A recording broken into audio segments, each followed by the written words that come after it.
So the watchwords of today are find and be found.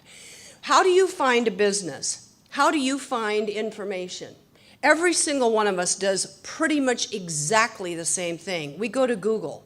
And if you can't find what you're looking at, by the way, who here ever goes to the second page of Google? Nobody. Okay, I like it. Well, you're deep researching. That's a different deal, okay? Most people looking for, the dry cleaners on Santa Monica Boulevard, or whatever, or the green company that sells environmentally friendly face products is not going to go to the second, third, and fourth page. Same thing about you personally.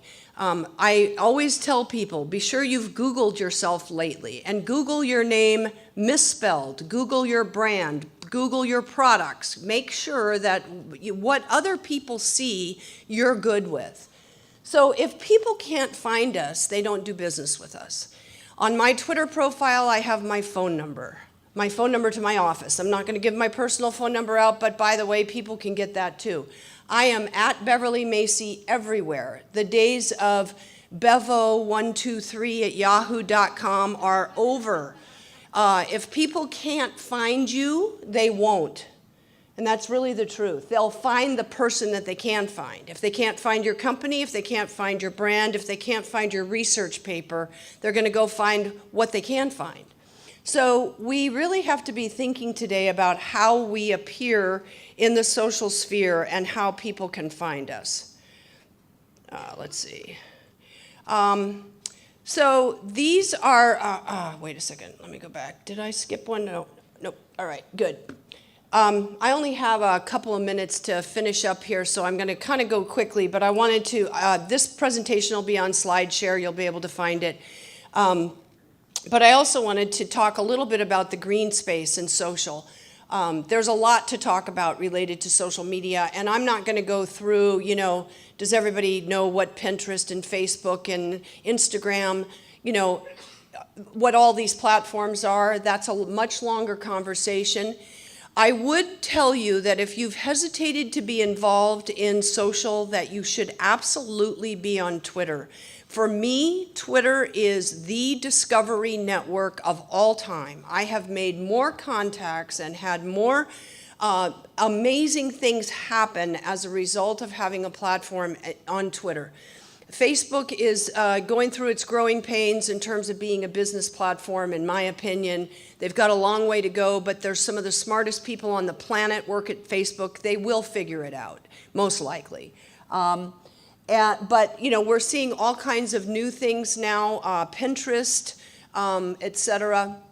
So let me talk a little bit about the sustainability marketplace and universe and social media. They're ideally suited for one another.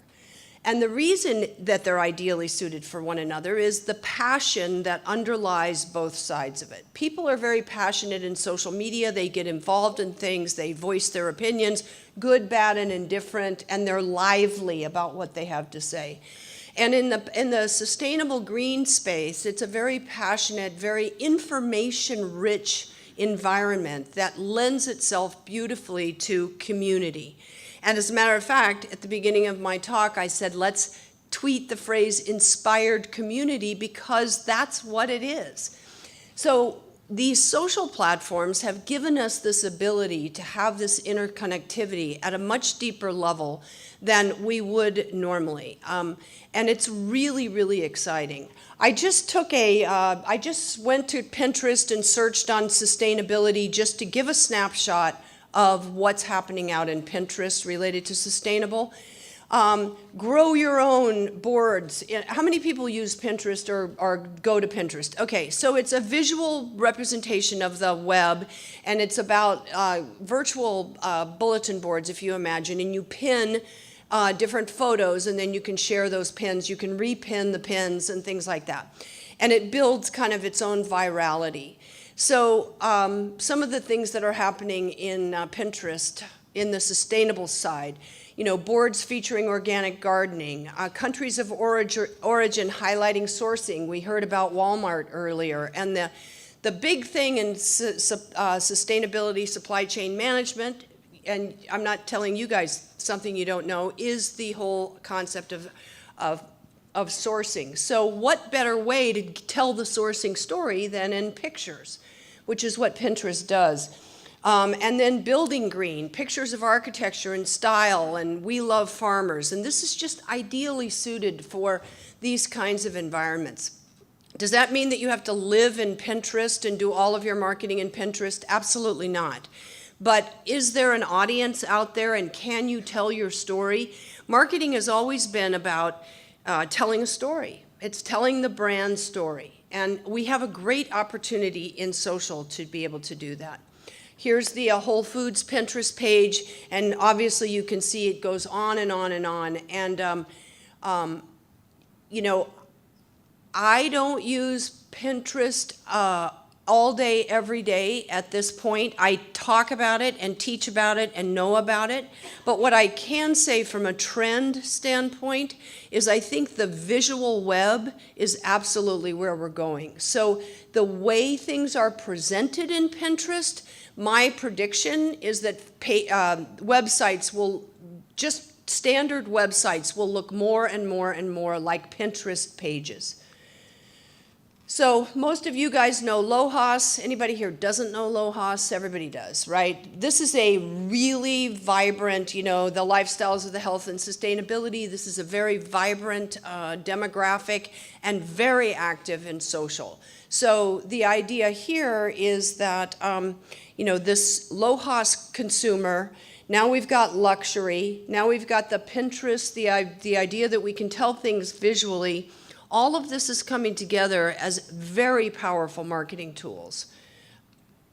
So when we talk about marketing strategy, and I'm just trying to check my time here, I think I have about 5 more minutes of remarks, and then I think we have time for questions. Yes, Jamie? Do we or no? Okay. 5 minutes? Okay, great. Let me talk just a little bit about social media marketing strategy, because I really spend a lot of time with my clients in this type of space, because there's 2 things in any kind of marketing effort, right? There's the strategic planning and then the tactical implementation. And so WordPress, Twitter, YouTube, Pinterest, all of these tools are your tactical implementation. That's your social platform. But underneath that needs to still be marketing 101, business 101. What is the business need we are solving? How are we monitoring this? How are we measuring this? Why are we in social media? People say, should I have a Twitter page and as a business person? And my answer is your customer on Twitter? If your customer is not on Twitter, then maybe you don't need a Twitter page for business. Maybe you need a Twitter page to connect with peers and suppliers and things like that. So we really need to understand why we're in social, what we want to accomplish, and then how we're going to get there will come out of that kind of a conversation. We want to understand first all of the things that we would do for any marketing concepts. And then the idea of, do we have social media guidelines for our organization? Does everybody get to tweet at Toyota? Toyota's a client of mine. Does everybody get to tweet at Toyota? Or are there guidelines about how employees are allowed to talk about things, what they're allowed to say? Is my personal Facebook page my own personal Facebook page? Can I talk about work on my Facebook page on Saturday? These are things that companies and organizations need to think through. What happens if you get negative feedback? I have a lot of pharmaceutical clients who will say to me, they seem to be more worried than others about their negative feedback. At any rate, they'll say, we can't be on social media because they're going to say mean things to us, and they're going to be negative. And that's right. There's going to be both sides. When you open up the door, you open up the door for both sides. But what is your policy about that? How do you handle that? Can you, like AT&T, when they made some announcements that weren't very popular, they developed a Facebook page just for people to go and complain about this new policy. So they corralled the negative information so it didn't permeate and leak out into all of their other social streams, so that they were able to give people a place to vent and say their piece, but not in a way that was going to, muck up all the rest of it. So there's things like this that you need to think through. What about training? What about support? One of the biggest problems in implementing social media in larger organizations, quite frankly, is senior executives, which is why a lot of what I do is called social media for executives, because I try to talk to executives about why this is happening and why this is changing and why they need to be on board with it. I maintain this.